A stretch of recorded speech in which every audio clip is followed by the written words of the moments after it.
প্রথমেই যদি একটু জানতে চাই যে এই যে টানাপোড়েন বা মতবিরোধ এগুলো আসলে কতটা স্বাভাবিক দাম্পত্য জীবনে এবং কখন এগুলো আমাদের মানসিক স্বাস্থ্যের জন্য ক্ষতিকর হয়ে ওঠে?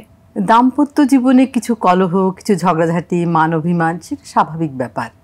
একজনের প্রতি যদি আরেকজনের ইমোশন থাকে, ভালোবাসা থাকে, এটা হবেই দুজনে একসাথে থাকতে গেলে। কিন্তু কলহ যখন খুব বেশি প্রচণ্ড আকারে রূপ নেয়, যখন ফিজিক্যাল অ্যাসল্ট হয়, মারামারি হয়, কিংবা শাউটিং, চেঁচামেচি, ভাঙচুর ইত্যাদি হয়ে যায়, তখন দেখা যায় যে এটা স্বামী স্ত্রীর সম্পর্কে একটা নেতিবাচক প্রভাব ফেলে। এবং সেই সাথে স্বামী ও স্ত্রীর মধ্যে যে মানসিক সমস্যাও দেখা দেয়, বিশেষ করে সন্তানদের মাঝে। তারা পিতামাতার এরকম দৈনন্দিন কলহ দেখতে দেখতে তারা খুব ইনকনফিডেন্ট হয়ে পড়ে। তারা খুব ভয় পায় কখন না আমার বাবা মার মধ্যে বিচ্ছেদ হয়ে যায়। তারা ইভেন স্কুলে যেতে ভয় পায়, বাইরে যেতে ভয় পায়। মনে হয় বাসায় ফিরেই হয়তো দেখব হয় বাবা কিংবা মা তারা অন্য কোথাও চলে গিয়েছে। তো এটা আমাদের খুবই গুরুত্বের সাথে বিবেচনা করতে হবে। অতিরিক্ত কলহ, অতিরিক্ত মারপিট, অতিরিক্ত ডোমেস্টিক ভায়োলেন্স যেন না হয়। সুতরাং এটা শুধু দম্পতি নিজেদের মাঝে না, বাচ্চা কাচ্চা সহ পরিবারের বাকি সদস্যদের উপর একটা বড় ধরনের মানসিক স্বাস্থ্যের উপর প্রভাব রয়েছে। ম্যাম, এই যে আধুনিক জীবনযাত্রা এবং আমাদের প্রযুক্তিগত যত উন্নয়ন হচ্ছে তত কিন্তু আমরা অনেক বেশি কানেক্টেড সোশ্যালি, ভার্চুয়ালি। তো সেই জায়গা থেকে কিন্তু আমাদের যাদের রিয়েল লাইফে কিন্তু কানেকশনসটা অনেকটুকু আস্তে আস্তে অগভীর হচ্ছে, যেটা আগে অনেকটুকু বেশি ছিল। এবং এই যে আধুনিক জীবনযাত্রা ব্যস্ততা, এইটা কি আসলে দাম্পত্য সম্পর্কে মানসিক চাপ বাড়িয়ে দিচ্ছে কিনা?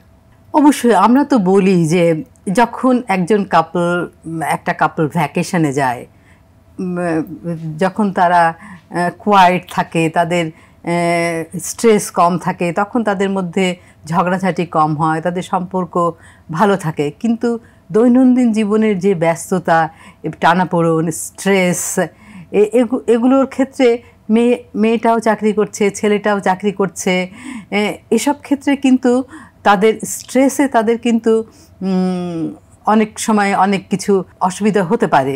তাছাড়া যেটা তুমি বললে যে আধুনিক প্রযুক্তি, বিশেষ করে আমাদের ফেসবুক, মোবাইল, গ্যাজেট ইত্যাদির মাধ্যমে আমরা দেখা যায় যে এখন হাজব্যান্ড ওয়াইফ যে একজন আরেকজনের সঙ্গে কথা বলবে, তারা কিন্তু মাইন্ডফুলি কথা বলে না।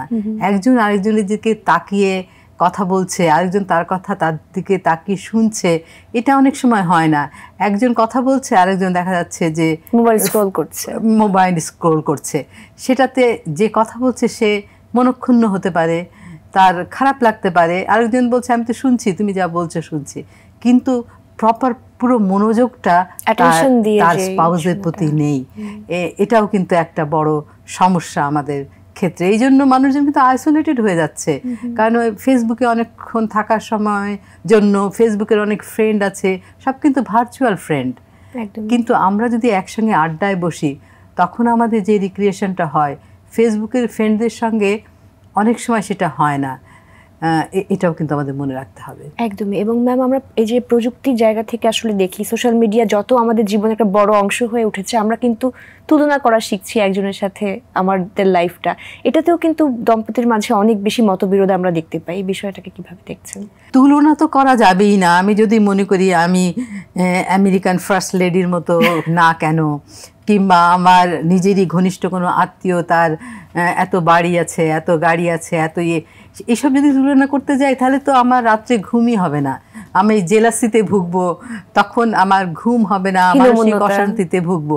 অতএব তুলনা না করে বরং আমার যা আছে আমি তাতে সন্তুষ্ট থাকি। এবং আমি যদি মনে করি আমার জীবনটাকে আরও এগিয়ে নিয়ে যাব, আমি আরও সমৃদ্ধশালী হব, তাহলে সেই পথগুলো আমাকে বেছে নিতে হবে।